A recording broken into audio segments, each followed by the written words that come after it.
Welcome to a brand new episode of the Herrera podcast. Great to be here with you guys. Thanks for pushing play. Thanks for following along. Thanks for liking, subscribing, whatever it is you do. I appreciate you. All right.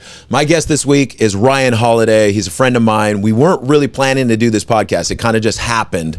So bear with us. We talk all about being an artist, being a writer, a lot of the quirks and weird things about it and how we deal with it, some of the problems that arise. And we just kind of just riff on ideas and have a great time. So if you don't know who Ryan Holiday is, he's an author. He talks about philosophy, strategy, life, all of these things in his books, and he's very, very much a Stoic philosopher. He studies the philosophy of Stoicism. Marcus Aurelius is his favorite, I guess you could say, philosopher. We don't talk a ton about his books. We just talk about what it means to live this life that we're living, and I think it's a great conversation. We had a great time doing it, so let's get into it. Here's Ryan Holiday. Well, thanks for being part of it. Thanks for taking the time, man. Yeah, of course. I don't have anything going on. Welcome to Bremerton.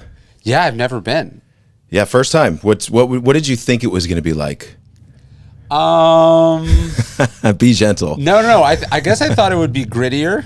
Okay. And it actually seems amazing and beautiful, and it seems like it's like the same sort of era and style of Seattle, but like quieter and yeah. It's kind of like what I notice when I go to like Spokane, Eastern Washington. It's an older style city. Yeah. And I feel like Bremerton has similar vibes as Spokane, but it's been modernized over the years. And now it's just, it feels like a completely new place from where I grew up. Yeah, I grew up in Sacramento, and it kind of had that vibe. And then I was back, and I was like, oh, I think I get it. Like I get the people that stayed, and I also get the people that moved back. Yeah. But I feel like even though I never really left Bremerton, I've traveled so much and for long periods of time that like coming back, oh, that store's gone, or there's a new restaurant. There's like new things constantly popping up. And that's something that I feel like is, not everybody has that experience, because you're here the whole time or wherever you are in your hometown. So you don't see the drastic changes because it's happening every day. What's the town's relationship with you? Like, are you like one of the sort of favored sons, or I don't know what, like, are you like, is Yeah. everyone know you're here? Is it kind of that thing? Like, and they're happy that you stayed, or is it kind of like a love-hate relationship? What's the vibe? I think the vibe is good. I mean, it wasn't always like that. When we were starting out and MxPx first hit the road and we're touring, we left the local scene. That was rough when we would come back and play shows, because we would have people that weren't happy about success, success we were finding outside town. But lately, the last 10 years easily have been amazing. And we do have the key to the city, and I have it right here. That's funny. So we got the key to the city. I just got the key to the key to the city of Austin, which I don't really live in, because I live in this Nice. town, like I live in a town next to it, but they gave it to me. But I thought it was interesting that I didn't get the key to the city of the one that I actually live in, which maybe says something about the relationship to the town that I have with the town that I do live in. That is cool. That's probably just because politics and people in Austin wanted to do something cool, and they're like, okay, Ryan Holiday's doing really cool stuff, and Bastrop probably just isn't. Is it Bastrop you're talking? Yeah. Bastrop probably just isn't quite that savvy. It probably hasn't. I mean, maybe I'm wrong. I give people the benefit of the doubt too often. It is weird living in a small town that you're not from. Yeah. Because like there can be kind of like, not a hostility, but there's like a wariness where they're like, we don't know what you're about, or what are you. Yeah. And then also like when you meet people that are, and they go like, where do you live? And then you're like, oh, I live in this town. And people are like, are you from there? Like they think that the only reason that you would live in a not major city is that you're from there. Right. As opposed to like, no, I just like it. I like it. I chose it. Yeah. I think the main thing I get nowadays is, oh, you're back. Yes. Because everybody thinks I moved away from Bremerton to Texas, which technically, yes, we did, but we never left Bremerton. We've always been kind of both. both. Yeah. Yeah, I get that people be like, welcome. And I'd be like, I've lived here for 15 years. Like what? Yeah. Yeah. But like, it's just, I wasn't on your radar. So you think I'm new, but I might actually have been here longer than you. Yeah. Yeah, absolutely. I don't know when this is coming out, but I mean, I'm doing this show for the World Cup Fan Zone in downtown Bremerton, and it's cool to be able to do something for the city where I don't have to sell tickets. Like I don't have to like really worry about the marketing aspect of it. I mean, I'm helping out, of course, but it's really just about fun. It's about being able to do something, give back. And I'm like, am I finally in that era of giving back, from my life, what I've accomplished in life? And I'm still working on things, of course, but like, okay, yeah, now I can actually maybe be part of the community a little bit more. But as a punk kind of guy that's, been DIY for so long, it is a little, I don't know, I have my own self-doubts when it comes to meeting people in the community, meeting other business people, business leaders, community leaders. I've had that sort of thing in the back, like, oh, I'm just a musician. Yeah. But it's not, and it's like, no, you're not just a musician. You're an artist, but you're part of the community just as much as anybody, and you've been contributing, not only economically but socially for quite a while. So yeah, I have to like talk myself into being okay with all this. I think there's an expression. It's something like every man secretly wants to be honored in his hometown. Yeah, you right. know, like you want to be called back to talk at your high school graduation, or you want to be given the key to your city, like, because there's something about that that's like, it's like your dad saying, I'm proud of you or something, there's something about that, especially if you haven't gotten it because what you've done is controversial or, outside the box or whatever. There is something nice about being like, oh, they get it. Or they like me, they really like me. They really like me. You're right. You're so right. I'm such a kid that way. But I mean, so you're from California, so moving to Texas, that's kind of similar because I moved from West Coast as well to Texas. There's just something romantic about getting out into the country, though. I always enjoyed it when we would tour out there because it's so different. It's so big too. It's just like unfathomably big. Yeah. And there's and so you can have your space. That's what I like about it. I also like being in the middle. I wouldn't say it's a huge part of it, but like being in the middle of the country, if you travel a lot, is like very important. Oh yeah. I definitely try to like, okay, we're going to be in Texas. I can fly to Florida, New York, wherever. Totally. It's so much easier. So getting into, you're an author, you write books. Yeah. I'm a songwriter, I write songs. I actually kind of like to write in different spaces. How does that for you? Is it the opposite? What is it like? Yeah. Do you get inspired when you go out? To me, writing is, I think maybe songwriting is a little bit more inspirational based than book writing. Like book writing, I think is more workmanlike in the sense that you're working on it and working on it and working on it and reworking it. I think, and it's part of a much larger whole, where I think each song is a self-contained thing, even if it fits inside of an album. So for me, it's much more about, like the more uninterrupted periods of being in one place at one time in some kind of a rhythm or routine, the better it is. And then the irony is, of course, like I travel all the time, I'm gone a lot. So like, there's a tension there, but yeah, I like to write in my office at the same time with as few interruptions as possible. And the more that I allow things in to fuck with that, the more trouble I'm in. I have a quote on my wall next to where I write, and it's this conversation between Johnny Cash and his manager, and the manager was saying like, you got to have like this vault, this sort of mausoleum that like no one can get in, not your wife, not the manager, not the press, not the fan, where you just like do your thing. And kind of my office is like, for me, that just like the space of doing it. And I'm showing up and doing a little bit every day. And, 6 months or a year or 2 years or 5 years later, you have something close to publishable. Yeah. But it's I mean, I can, like, I wrote a little bit this morning, and I wrote on the airplane yesterday. Like, I can do little pieces, but like if it's like a difficult thing or a big thing, it's like I need to be in my space. I need to have all my stuff laid out. I'm very I like that, actually. Yeah. I mean, I think traditionally songwriters started out, I mean, everybody's a little different, but I started out writing in different places all the time. But I do kind of have a similar thing that you're talking about, like a space, a mausoleum, a tomb where you can go. Yeah. And it takes a few days to sort of, for me to like kind of like get into songwriting mode. And I know Eminem's talked about how he carries a notebook on him all the time. Yeah. So he's always ready to write. He's always in that mode. And because it is a mode, like it's like a thought process. It's a, whatever it is, but to live in that all the time is not easy. It is not for me anyway, you know? No. I like that more than the other modes though. Mm-hmm. So like, to me, like the sort of canary in the coal mine, and the warning sign that like I'm either agreeing too much or things are going crazy in my life is like if I haven't been doing that consistently, that's a problem. So yeah. I like and like Samantha can like tell. She's like, oh, you haven't, you know, it like it sort of it backs up, and then there's kind of a frustration or a like a just a tenseness that's there.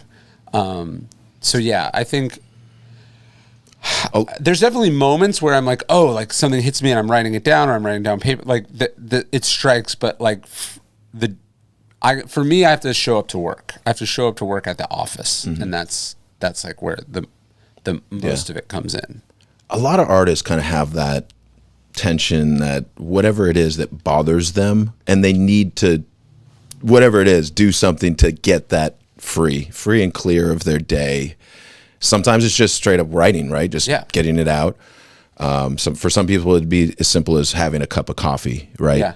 Coffee, cigarette, whatever. So like, for me, it's not necessarily like that, because I can go days and days and weeks without writing and without really doing any. But I have to be doing something. Playing? I could. I probably don't. But I just have to be doing something. So because of you know, I'm not just writing songs. I'm doing videos. I'm making podcasts. We're doing practice with the band. So I'm making set lists. So I'm always doing something, and I think that's what scratches that.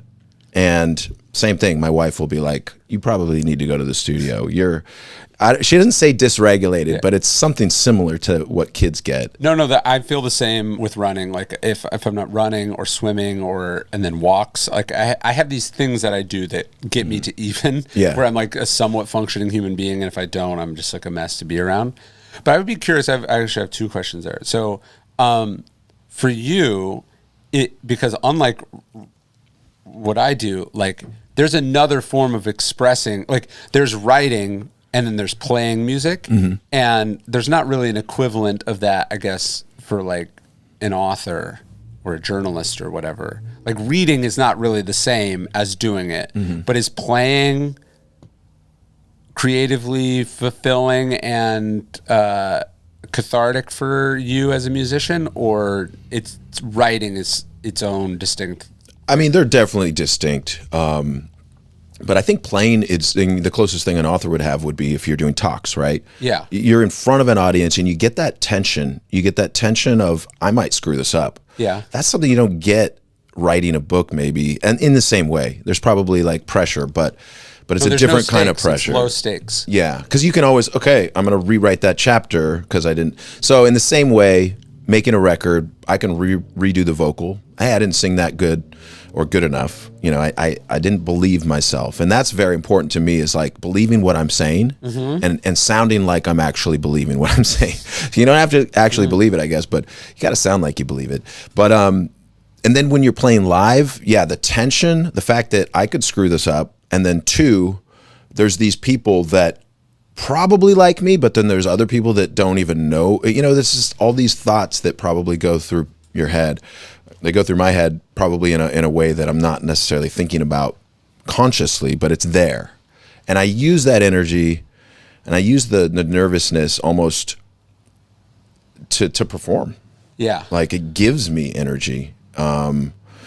And that's something I haven't always had. Like when we were young growing up and touring, you're kind of doing it at such a, I don't even know how to describe, such a low thought level.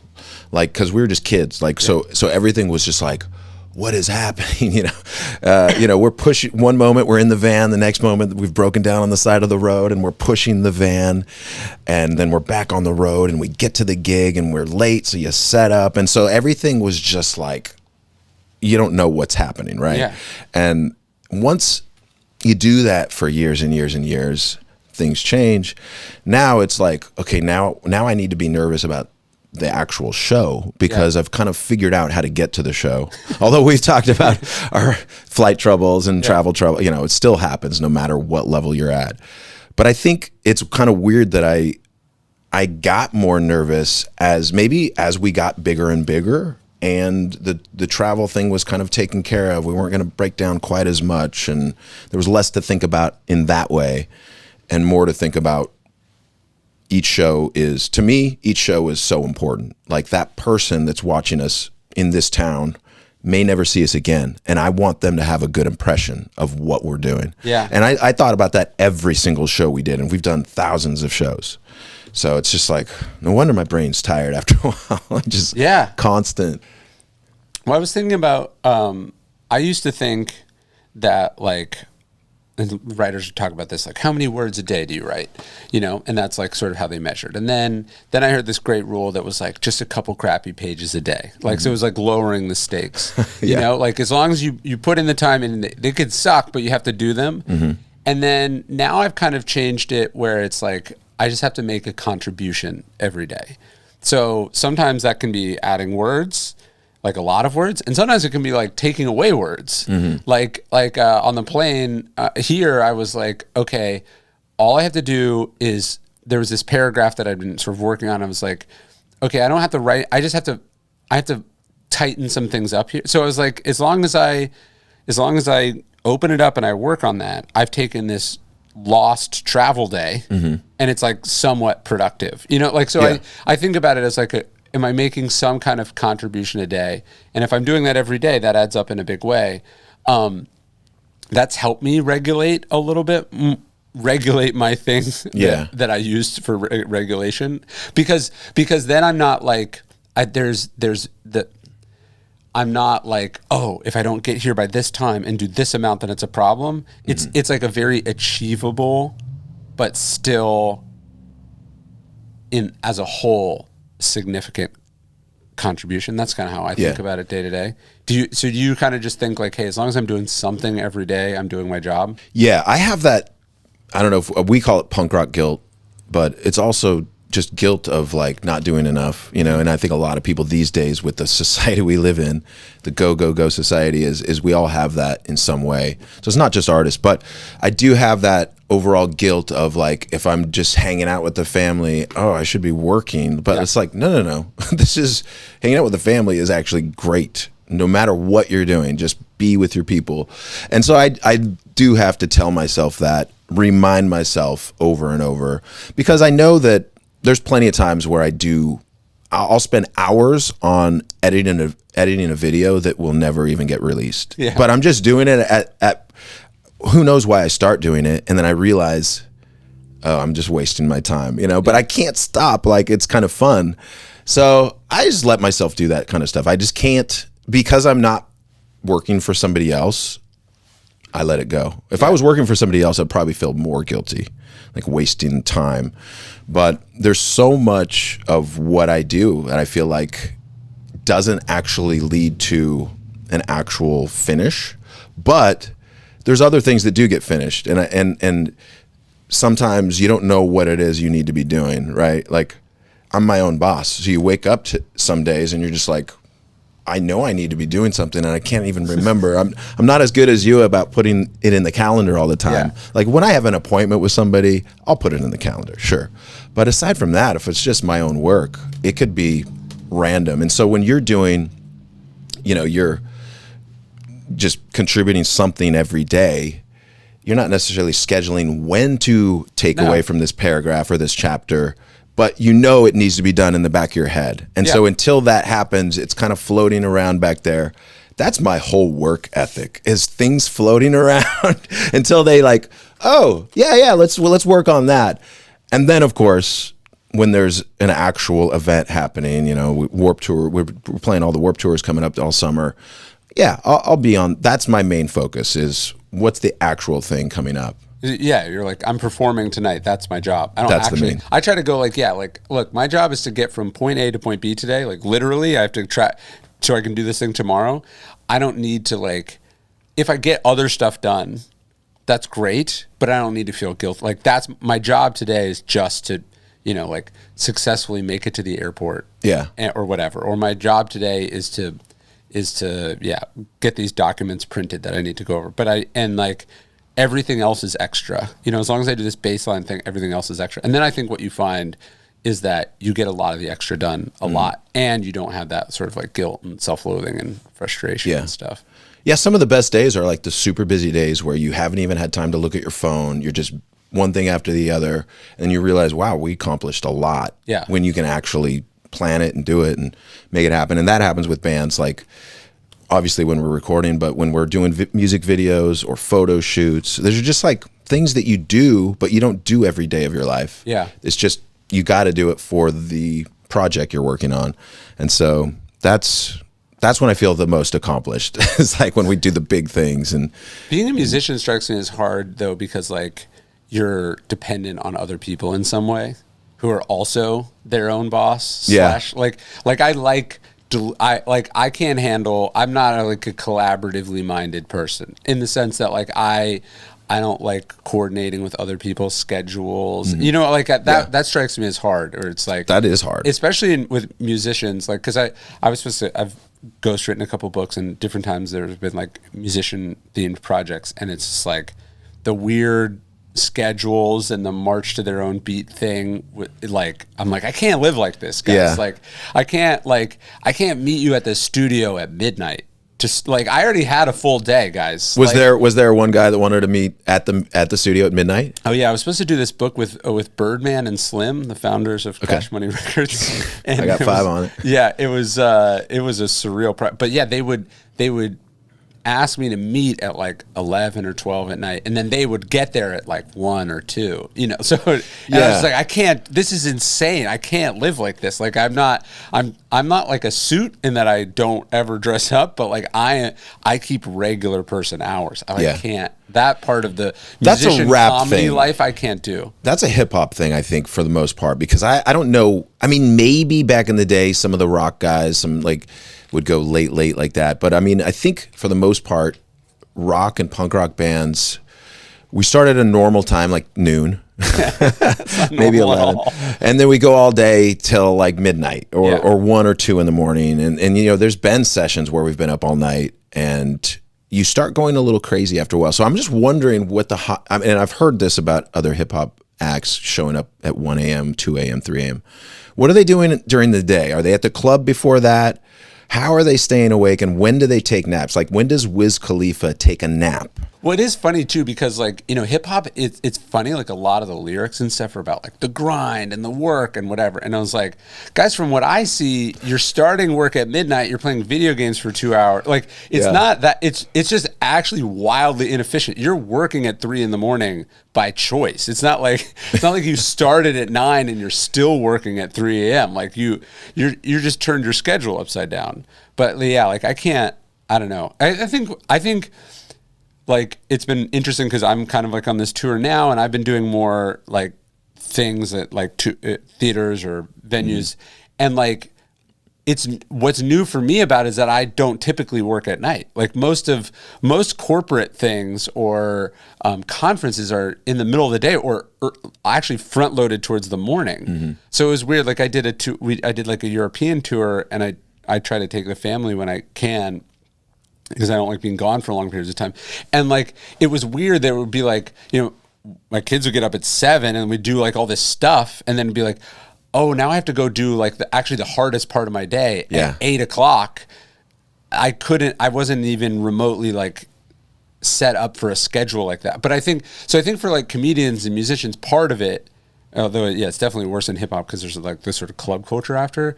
But like when you're starting your day at nighttime, you can't have a regular person day and then a nighttime day job. So like you're a little like out of balance because like your stuff's so late in the day, and then you're wired after. You can't work from 7 to 9:30 and then go to bed. That's pumped. True. Yeah. I mean, same thing with me. I mean, I'm no hip hop schedule guy, but I do sleep in late if I can. Like if it's a tour or if it's like I'm waking up in the city, I'll sleep until like 11 if I can. Of course, I'm not actually asleep, but I'm just laying there, just resting. That's my ideal thing. Yeah. And then I would get up, go to sound check, do that thing. Like, do you ever take naps when you have the full day? Well, it's like when I'm traveling, you know, people are like, to my wife, they're always like, oh, you know, it's so much. He's like this, and she's like, fuck that guy. He napped twice today. You know, it's like I napped on the plane, I napped in the hotel. She knows that it's like, for at least what I do, like I'm living fantasy life. Mm-hmm. You know, when I'm on the road, because I'm like all I have to do today is get room service from the hotel and then perform at the thing and then catch my flight home or whatever. Yeah. Like I really don't have, I didn't have to take anyone to school. I didn't have to clean anything up. I didn't have to walk any dogs. You know, like I didn't have to go to my office. I didn't have to film anything. I didn't have to record anything. Like I had one thing to do today. Yeah. It just happens to pay well and be a little stressful. And like, if you're not used to being in front of an audience, it's scary. But like once that's out of the picture, like that's like my me time. Yeah, like, road time is me time. It's kind of scary to even get into this subject because I don't want to give like myself away too much for people that think I'm actually out there working really hard. But I am. But like you said, you know, you kind of have, like, I literally use my whole day to prepare for that show. Yeah. You know, that show at night. And whenever the show is, it doesn't have to be at night, but it usually is for us. So it is a weird thing looking outside and somebody that doesn't realize how much brain power it really takes to perform. And I think the hardest thing for me to do is to play when I'm tired, to play when you're not, because we jump around on stage, but it's a mental thing. It's when you're mentally tired that I start forgetting words, or I don't know how to talk to the audience all of a sudden. So if I'm like stumbling my words at a show, it's usually because I'm just tired. Yeah. It's just mentally fatigued, and there's really no way to get around that. But I think naps definitely help. And I'm not a nap guy, but I got to admit, it does help. The Descendants taught me that. I noticed that, like, I used to be able to work on airplanes. So I'd be like, oh, I've got like a 4-hour flight to New York. I'm going to get a bunch done. And then as soon as I had kids, it's like lights out. Immediately get on the plane, I'm asleep. Yeah. So like naps big. I do think it's also interesting. I don't know where musicians fall on the spectrum, but I tend to find most writers are introverted. Like if you're really extroverted, you're probably not the kind of person that spends a lot of time alone in your room trying to figure out how to explain things. You know, like you're able to express yourself socially. I think introversion tends to drive people into some of these creative pursuits. And so like it's weird because you become a writer because you're introverted, and then if you succeed at it, you're put in a lot of extroverted situations. Yeah. So like the hard part is actually not going and doing it. The hard part is how you feel after, because you just, like, as they say, like extroversion is like, do you feel filled up or drained after you're around a lot of people? And it's like, no, I'm like exhausted after, not so much from the 1 hour talk, although my voice can sometimes, it's like, I just talked for 90 minutes and my voice is a little wet, but it's mostly just I had to meet this person in the green room beforehand, and then they had to walk me through the thing, and then I had to say hello to these 17 people, and then I had to do the thing, and then I had to do the Q&A, and then I had to meet the people after, and then I had to talk to the driver back to the hotel. Like that's the performance part in the middle is the least hard part. It's all the socially draining things on either side of it. Yeah. And it's extra draining because you know all those people are excited to see you, and if you are not your true self, but if you don't handle those interactions well, it's hurtful to them. And I had some bad experiences, or other people had bad experiences with me early on, because I didn't realize that. Yeah. And I didn't realize, oh, people like you and they want a good experience. And if you don't talk to them, they're going to think you're a jerk. And it was just one of those things, because you're a kid and you're not being told. There's no like, sure, there was some adults around, but they weren't thinking about that kind of thing. They were thinking about, how can we make money off these kids? You know?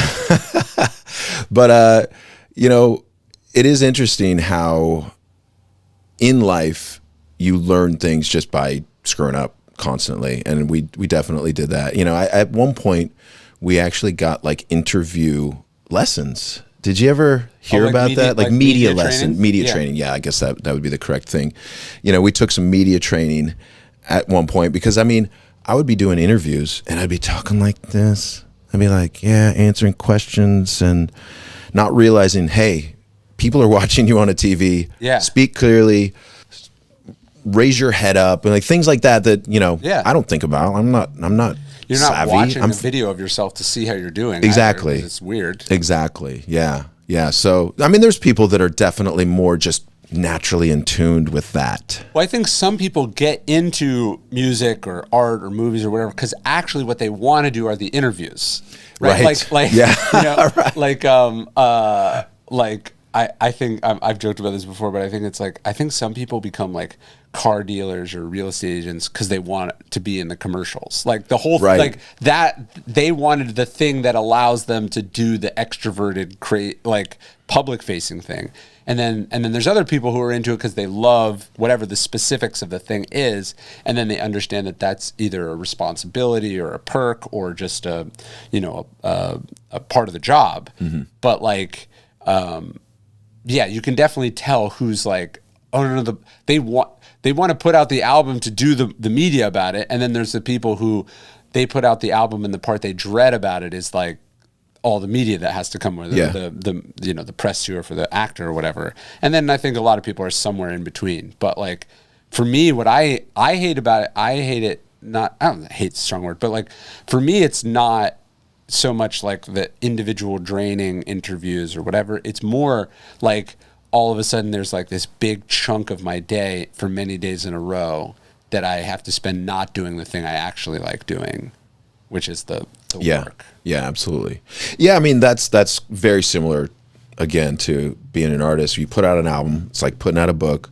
You got to do the press tour, you got to do all the interviews, and you've got like, okay, Japan, they're going to call you from, for like 3 hours straight, you'll have like 4, 5, 6, 7 interviews, and you're just on the phone, and they're like, hello, hi, how you doing? And you're trying to listen. It's, it's just one of those things, and it's almost like, it's not like they're our favorite part of the job, but if that went away, what would we do? Like, what are we going to do now? But, and that does go away. I mean, because as technology and different modes of ways of market records, I mean. And at some point you'll like I was talking to this athlete that I know, and they were going to do this like documentary about like this team that he was on. And he was like, I don't know if I should do it. It's like a lot of time. And he's like, I don't know if they're going to, whatever. He was thinking about doing it. And I was like, okay, at this point in your life, your career, you're probably seeing it as not that fun. But I was like, think about the athletes that are like 60 or 70 or 80 who have all these stories. They at some point in your career or your life, you'll be dying to tell people this or to share your side of what happened, and no one will be asking. Right, like it'll go away. And so I'm not saying you have to say yes to every interview. And in fact, like that's a bad idea. But like, if you haven't done it once, don't take it for granted that people are going to ask for your side of the story. Right. Always. At some point, they're going to move on. And so you should tell it at least once. Yeah. That's great advice. I think it's kind of weird because, I mean, growing up before the internet, growing up before phone cameras, really, there's so much chunks of my life that is just gone, right? Like it's like I have memories, but I don't have like a document of it. Yeah, or it's on different phones or different devices, and I don't know where it is anymore. Exactly. And if you have the opportunity where somebody's wanting to bring a team of people and like put together something, I mean, that's kind of amazing. You know, if you've done something that important to somebody. I mean, it's not important to everybody, but, you know, and I feel like that. I feel like someday, you know, we'll do an MxPx. Well, we've done documentaries already, but someday we'll do like a full thing, you know, in the twilight years of of our career. But, you know, and then we'll get all the bad guys together to tell, you know, because we want to tell the real story and not just all the fluffiness, and you know, make sure people know about the mistakes we've made over the years, and you know, we've gotten lucky because we have made a lot of mistakes business wise, but it hasn't screwed our career completely. Like, it's just taken us down this path versus this path, and I found that honestly, it's like, we all make mistakes in life, and you just have to keep moving. I wouldn't have the family I have now, you know, I wouldn't be married, have the family I have now without some of those mistakes, right? So I just always try to not dwell on the mistakes, but just be grateful even for some of those. Do you feel like those mistakes, at least for a musician, one of the, not silver linings, but one of the things that you are able to do is translate them pretty readily or quickly into music? That's a good, I mean, our last album, Find a Way Home, there's like 5 songs that mention mistakes in them. So, I mean, it was a theme for that record. Yeah. So I think I was just kind of looking back on all the bad things I've done in my life, things I regret, writing about them. You know, sometimes you just got to exercise certain things. And now I feel like when we wrote this new record, we have a new record that's not out yet. It was different. It was like, okay, I don't have to write about the same things anymore. Even though to somebody that doesn't necessarily listen to punk or our music, it might all sound the same.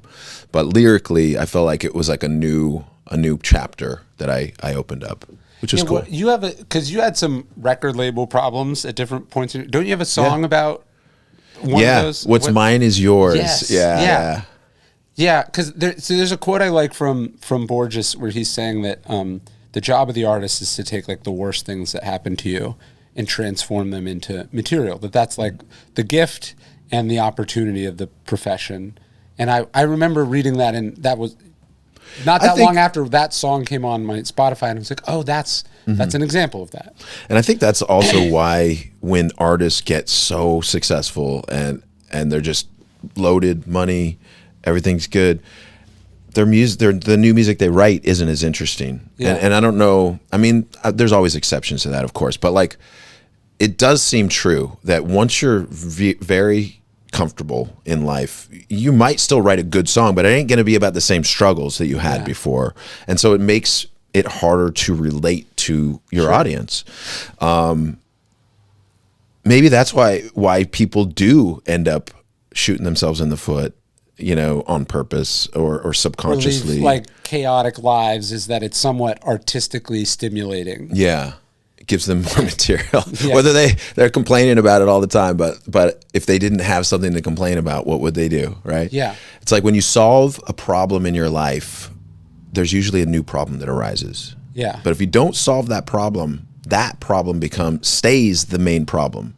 I've felt that way with injuries over the years. I've felt that way with house stuff. Like, if you fix something in your house, something else breaks. It could be a car thing. It could be your business, whatever it is, right? I just feel like it's like, maybe that's part of the simulation we live. But if you solve a problem, other problems come up. Sometimes they're worse than what happened before, you know, not always, but it's kind of weird how that can happen. Yeah. And I also find that when you solve a lot of the problems in your life, it not only your problems not go away, but like what that does is it creates weirder and weirder problems because you've addressed all the normal problems. Yeah. You know, like I think so it's like just different weird stuff happens that, like, you know, wouldn't be possible at an earlier phase in your life because you've handled all the obvious. It's like you've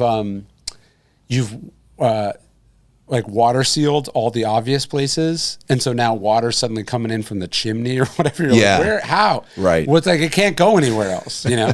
Yeah. But do you think about that, like when you're going through stuff that you're like, oh, I could write about this? Or like, do you think? I usually, I mean, because like you were saying before, songs can kind of be their own thing, and you can, fit it into an album or not.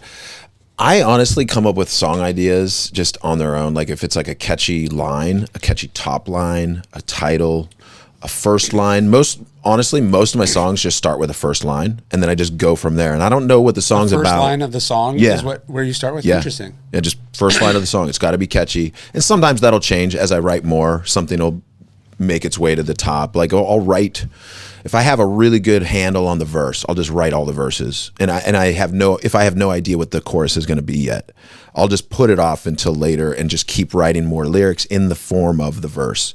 And then I usually try to write extra verses so that if there's a line or two that don't make sense, then I can switch them out and just, okay, what am I trying to say now? And then I figure it out as I'm writing. I usually don't sit down and go, I'm going to write a song about the Declaration of Independence. Yeah. So it's usually like, oh, this is about the Declaration of Independence. I didn't realize that until I got a verse in. Right. Because for me, it's all about the cadence and the way everything sounds. And that catches you, it hooks you. It's a hook. Yeah. Right? So for me, it's all about the hook, and then I go from there. That's sort of, so every day I have to write the Daily Stoic email, right? And we've done this every day for 10 years. And a lot of times, weirdly, it happens when I'm listening to music. I'll hear a lyric or a line, and then I'll be like, oh, I could write a Daily Stoic email about, like I just wrote one about Tonight, the Smashing Pumpkins song. There's so many. He has that line about like the resolute urgency of now. I was like, oh, that's a great. And then he has another one where he's like, you can never, ever leave without a piece of your youth. Like, there's a line in the song about how you're always leaving a piece of your youth behind you. And I was like, oh okay. Yeah. So there's 2 Daily Stoic emails there. Right. So I wrote, oftentimes like I write them around song lyrics. Just because I'm always listening to music, I tend to write while listening to music, and I also run and walk while listening to music. So I'm always finding, the songs are probably written about hooks, and then I'm finding hooks inside the songs, and then I use that. Sometimes I'm specifically referencing it. Sometimes I'm just, I'll just sort of allude to it. But I tend to, that's what some idea or thing hooks me, and then that's what I build the email around. Yeah, I mean, there's a lot of people that listen to music just based on how those words sound coming out, or the hook of the sound of it, and they don't even realize what the song's about, which is fine. I mean, I listen to plenty of songs where I don't even know the lyrics, and then you see the lyrics, you're like, that's what they're saying? It makes sense, but okay, I had no idea. I was going to ask you about this because I love Bon Iver. I think Justin Vernon is a genius. But one of the things I don't like about his music so much is that a lot of his lyrics are straight nonsense. Like it's an incredibly moving, and his stuff is weird, especially like he started as this kind of singer-songwriter, but then the music got like weirder and weirder as it went. Somehow it still works. But then, so you don't always know what's happening, but you think you understand the vibe of the song, and then you look it up and you're like, what the fuck is this? This is not like, and I can't, like, on the one hand, art is art. So like whatever the artist puts in, if Duchamp decides to flip a toilet upside down, like that's the art. The artist, the choice is what makes it art. At the same time, I don't know if I think the lyrics have to make sense. I think that should be a law. Like, I think the lyrics have to make sense. I don't like when they don't make sense. Yeah, maybe that's a Nirvana thing. Cause I mean, once Nirvana was huge, and nobody knew what they were saying. Yeah. And there was meaning to the songs, I'm sure, but yeah, I mean, I'm with you. I like songs to make sense as a songwriter, but I don't necessarily always. Not every line makes sense to people that I write. Sure, but I'm pretty sure. I'm sure there's probably one or two, but for the most part, it makes sense to me. Yeah. It's just not necessarily like easy for people to get what I mean. And so a lot of times people actually think the song's about something different than what I'm trying to say. But my brain just works in weird ways where I think about things and I make connections in weird ways. And I just let that go. Even if people don't get it, that's the way I write. Yeah. So, Yuri, our drummer, likes my lyrics, and that's good enough for me. Yeah, I think like Rick Rubin has that device where he says, I think System of a Down did this for one of their famous songs, where he's like, he just grabs a book off the shelf and like picks the phrase. I don't know. I feel like I want it to be I want it to work on multiple levels. Like they were all deliberately chosen. I don't know if I like the randomness of and it doesn't actually make sense, or it. Yeah. I don't know. Well, I mean, there are different types of songwriting. Like, Bon Iver probably reads a lot of weird novels and like just, I don't know, who knows? I haven't listened to his interviews or anything, but what you ingest really does come out in your songwriting and your art. And, you know, I think when you put these things into your head, like when you're reading, like maybe you're reading a book with all these different grammar types and I've had all these different books, I guess my point is, over the years where I've tried to learn more about vocabulary, what certain things do to certain other words. And, I really don't internalize that so much, but I have spent time in the past kind of learning it. So I feel like, okay, maybe that helps me. But if I ever come to a point where I just don't know what to say, then I know that I haven't been reading enough. So I actually go and try to read novels, just fiction usually, not nonfiction, even though nonfiction's better for you, right? But I would totally push back on that. Okay, good. I think reading is reading, and like, honestly, I would like, look, first off, most people don't read enough, right? So like that's the main problem. And then I would say of people who read, myself included, we probably read too much nonfiction and not enough. Like fiction, to me, I think activates you more on an artistic, creative, empathetic sort of like expanding your world sense. And then nonfiction, I mean, look, if you're reading like history and philosophy and stuff, probably not a problem. But I think, and I feel like I'm qualified to say, if you're just reading self-help, self-improvement, business professional books, like you're probably not getting the full benefits of what reading can really give you. So I think I totally agree that reading fiction is, I think sitting down with reading a novel is is like eating your vegetables. Eating your vegetables choice. I think it's good for you. With some sugar if it's a good book. I mean, because once you get into it. But it's like, look, Brussels sprouts were disgusting, but like they made them taste better. And then now how they cook them, they're amazing. Caramelized. So, No, you're right. Yeah, so basically in my brain, when I can't think of words, I just automatically think I am dumb right now.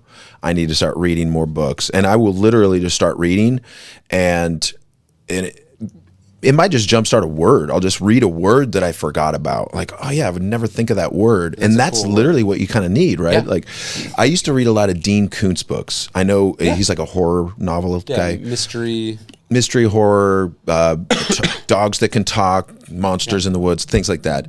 But like the way he put his ideas together, the way he described things would help me in songwriting. I would just be like, okay, all right, he used palm frond. I'm not going to use that in a song, but I wouldn't normally use that in conversation, right? So that's literally what I don't even know. I'm sure I learned it from somewhere, but that's kind of what I do. Well, that goes to what I was saying about like a positive contribution every day. So it's like if your view is like, no, I got to write a song every day, or for me, it's like, no, I have to write 2,000 words every day.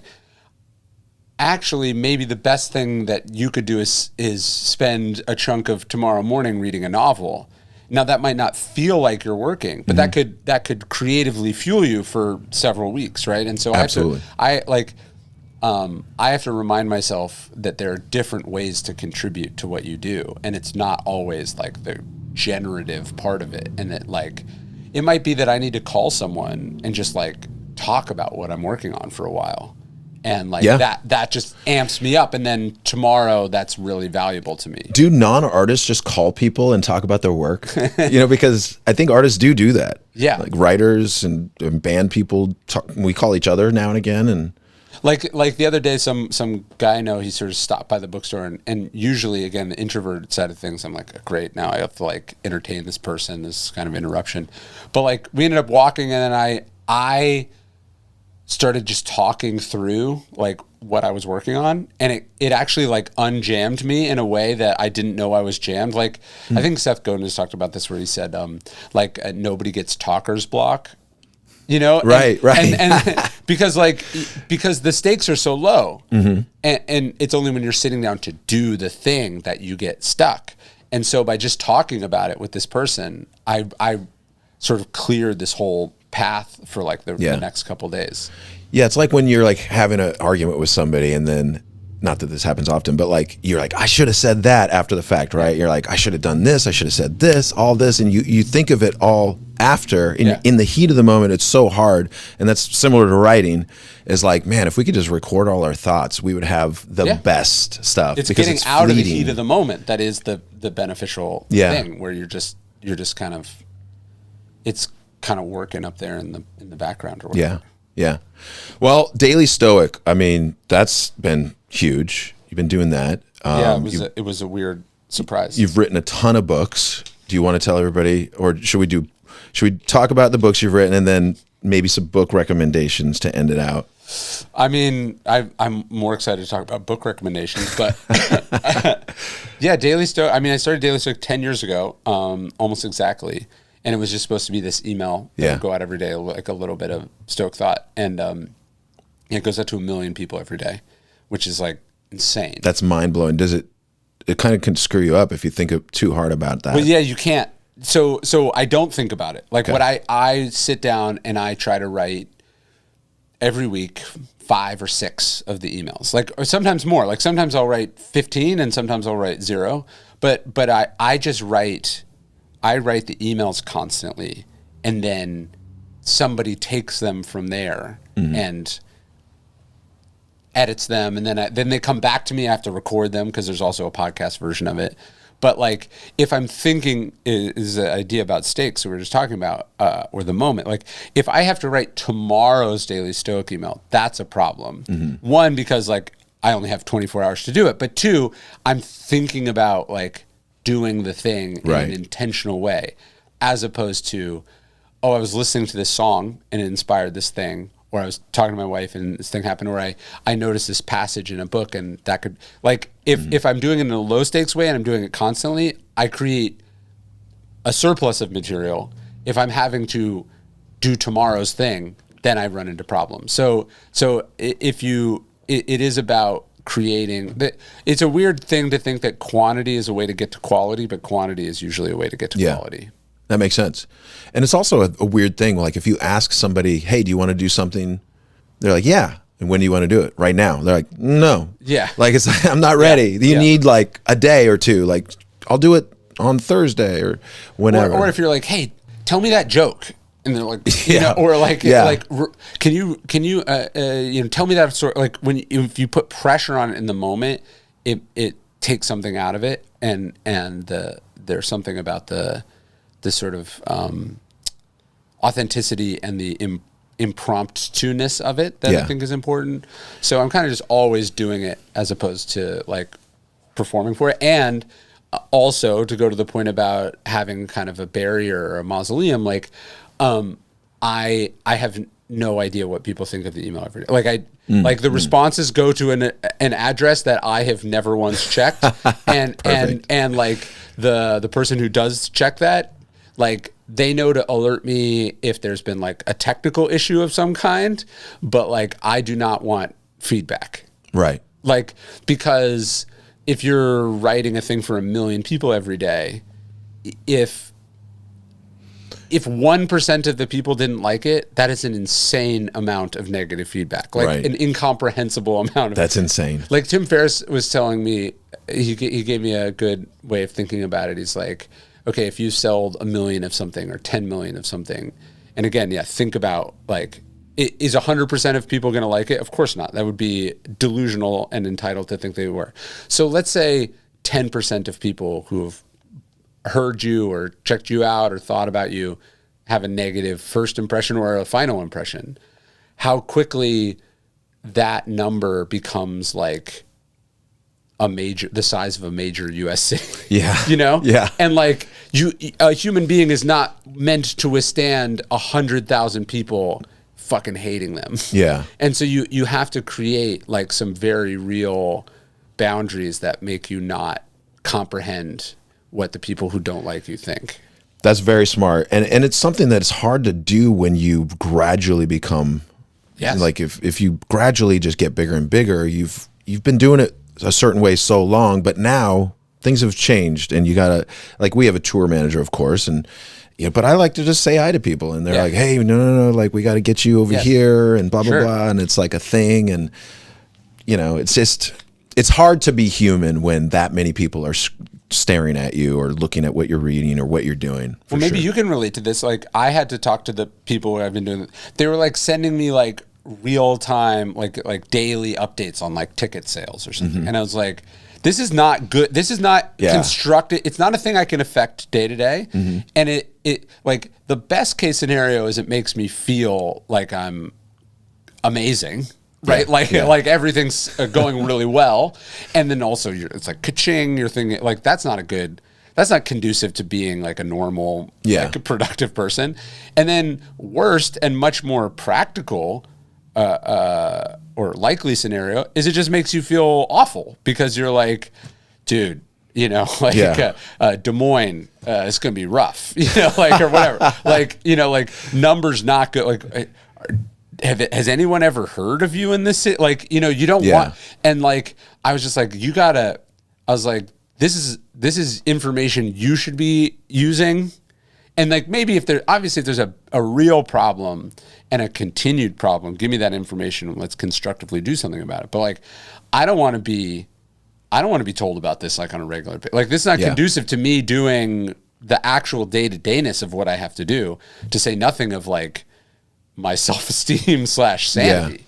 Yeah, I mean, and some people would say, oh, you got to always watch the money and this and that. But I mean, you just have to find people you trust, honestly, and then check them every now and again. But besides that, I mean, it is very crazy to like get tickets every day. Like, I could probably ask our management for tickets, you know, sales or whatever numbers every day. But it's just like, it doesn't, like you say, it doesn't really do you any favors. It doesn't help you do your job better. It doesn't.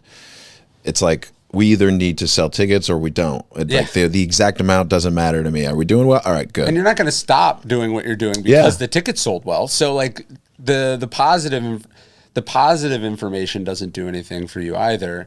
Did you read that? Or maybe you saw the movie, the Springsteen book about Nebraska? No. Oh, it's incredible. When you come to the bookstore, I'll give it to you. But this guy, the guy that wrote the biography of Tom Petty, Warren Zevon, I think is his name. Anyways, he wrote a book about the making of Nebraska. Okay. And then it's that movie with the guy from The Bear in it. Oh, rad. Okay. Deliver Me from Nowhere. Yeah. And anyways, there's a scene in the book. Now, I don't know if it's in the movie because I only watched 2/3 of the movie on an airplane. But towards the end, so Springsteen puts out this album that is like, there's a scene with him and John Landau or the one of the record label guys where he's like, I don't know why you would make this album. It doesn't make any sense to me that you would make this album, but like clearly it was important to you. So he put out an album that like economically and creatively was always a slight mismatch from the audience and whatever. But it was like important to him. Yeah. And in a way, it's like one of the most punk moves in the history of music because, like, he's coming off his, a big album. He's a rising rock star, and he just does like this dark, twisted acoustic album in his bedroom or whatever. But John Landau says that one time, like 3-4 months after the album comes out, Springsteen calls him and he just goes like, "Hey, is it doing okay?" And he's like, "Yeah, it's doing okay." And he was like, "Cool." And they never talked about sales ever again. Yeah. Like, I think he just wanted to know that it hadn't flopped. Right. Right. And then from there, it was like, it was good. As long as it didn't like sell 0 copies, he was good. And I've sort of gotten that way where it's like, I think on my first books, I was like, you get week to week sales numbers, like I don't actually know how my last book has done. Like it's funny. I had to log in to get something, and it like flashed a number, and I was like, I don't even know. Like it was like it was like without my consent, I got one number, and I was like, okay, now I need to like put that out of my mind and then not check. But like so I know I would have heard if there was like a problem. Yeah. But like I don't that information shouldn't be shaping what I'm doing day to day, so I don't want it. And I think that's like a part of it. And it's really hard if you do anything online because it's like all numbers based, right? Like exactly how many views. Not only how many views like a YouTube video did, it'll tell you when they stopped watching. Like, what did you say that made them quit? Oh my gosh. Or like, it's bad for your brain to pull up Twitter and be like, this dashboard of information about, because all of a sudden you start to accommodate yourself to the algorithm. Right. And that's like not. I need to talk about this here. I need Yes. to talk about this sooner here. And then it's just like, yeah. Do you have the audience, or does the audience have you? I think is the question. Right. For anyone that does anything public facing. Yeah, because if you're doing everything just to keep your numbers, it's almost like a fake number. Because if you're yourself, all of a sudden it's all going to fall away. Yeah, it's wild. Yeah, they call it audience capture. Mm-hmm. So you see, and I think especially now where things are a lot more direct to consumer, right? Like if you have a Patreon or Substack or whatever, and you're like, oh, when I talk about this, people unsubscribe, people cancel. That now you're like, oh, when I say what I really think, it costs me money. Yeah, right. But when I say what I only half believe, I make money. Yeah. And like humans are very bad at keeping that dissonance. Like suddenly, it's amazing how often the things we believe line up with what make us money. Because we're always changing one to meet like this is staying the same, but we're changing. Yeah, that is wild. I mean, I grew up in in the punk scene, and like money was never a thing you talk about. Right. It was always just like I said, punk rock guilt. If you do really well, you feel guilty about it almost. Like, so, when we do really well, I make sure, our crew gets paid good stuff. And, it's, I don't think it's a bad thing necessarily, but I wonder if that's a little bit of audience capture, punk rock guilt, feeling guilty for doing well. Yeah. Well, it's also, it's like, hey, you're not doing anyone favors by staying small, and like, not being commercial. But at the same time, like I try to tell people, it's like, because I'll hear from authors and they're like very concerned with like, are the economics of self-publishing better than traditional publishing, or like, how do I like, and I just go like, if you're writing a book to make money, like you already fucked up. Yeah, like this is the wrong place to be. Like there's so many better things to do. So like if you got into punk rock music because like that was your ticket to the big time, like there's 50 easier tickets to the big time. I just wanted to get out of working a kitchen job, which was not a good idea to be in punk rock, but I got lucky enough, I guess. Yeah. But geez. I wanted to be a writer. That's why. So if I'm getting to do that, that's success, and everything else is extra. That being said, I still want to get paid as much as it is. Like I'm not doing anyone favors again by being underpaid or by getting paid less than market rates. Like you don't want to be an idiot. Yeah. And it is an interesting experience where you're like, oh, if I'd accepted the first offer, I would have gotten paid 60% less than what I ended up getting paid. Like you realize like, oh, this is a business, and everyone's interest is to pay you the least and make the most themselves. And you have to like figure out how to navigate that. But like, your money was not your primary motivation, or else you'd work on Wall Street. Yeah, like there's way better jobs. There's there's better things. But it's so easy to measure that I think that becomes the way that people judge whether something's working or not. Yeah, that's true. That is true. I mean, I see bands all the time that probably make no money, but they get to see the world, and they get to see the country, and they get to meet new people all the time, and they live a little bit on the edge, and that's living, that's definitely what I didn't know that's what I was getting into when I started this band, because we started in high school. So we weren't touring yet. We're just playing in the garage, playing some local shows, but it was just so much fun, and it just took off so quickly. Because we had the work ethic, we just like, what else are we going to do? Let's just do this. How long? So what, you started in 92? 92. Yeah. Wow. So going into 10th grade, the summer going into 10th grade, we started the band and just played all over the place. Our senior year of high school, we started flying out to California. I think we went to Japan at one point. Maybe that was a little later. But just, we got signed to Tooth and Nail and put out our first album when we were seniors in high school. Wow. So I was like in the hallway with the CD going like, I felt actually kind of embarrassed because I didn't want, there's that introvert thing. Like I felt like if I tell people about this, I'm bragging. Yeah. But really, I should have been like, I got a CD. I got a CD. But I remember, because I remember 10 years in running. So that's crazy to think that was 10 years later, yeah. But that was that would have been 2002. So like that was 25 years ago. Yeah. That's Something crazy. like that. Yeah. Wow. Like I was Long thinking, time ago. Yeah, that's 20. Like, and I remember thinking 10 years. You do something for 10 years. That's a long time. Yeah. Because like that was like half my life or whatever, more than half my life.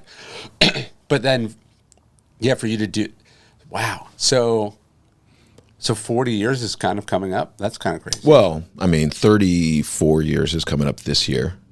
Yeah. So we got a little time. Come on, don't No, say 40 yet. That's cool. No, I know. I'm saying like that, Yeah. that you're in your third decade, going on your fourth decade of doing this thing.